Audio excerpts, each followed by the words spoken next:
Bom, esse vídeo serve para você que está com dúvida entre comprar ou não a nova caixa de som da Xiaomi. Bom, ela vem assim, uma caixinha bem pequenininha, vem escrito, acontece sempre comigo. Se alguém entender aqui pode deixar nos comentários aí que a gente vai comentar a respeito. Bem simples, isso aqui é a caixa de som. O material é bom, emborrachado.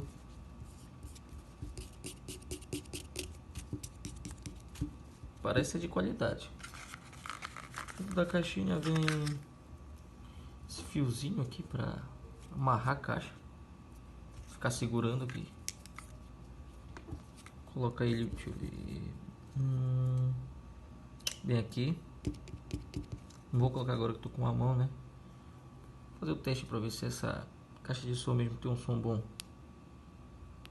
已开机，进入蓝牙配对模式。 Com certeza. Aí é só nesse idioma, não tem no nosso. Infelizmente eu não achei no nosso. É só com esse mesmo. 蓝牙已连接。 Quando parei ela fala isso aí, que vocês entenderam perfeitamente. Bora testar um pouco o som dela.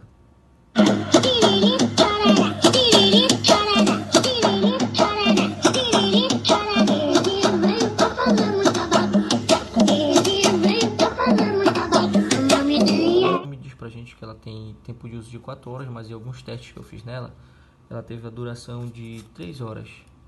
Ela é compatível com qualquer celular e para importação ela tá muito barato. O que fica caro mesmo se for comprar aqui no Brasil já com os impostos. Aqui no Brasil ela é encontrada a R$120. Nos sites que eu vou deixar o link na descrição, eu estava encontrando na promoção até R$60.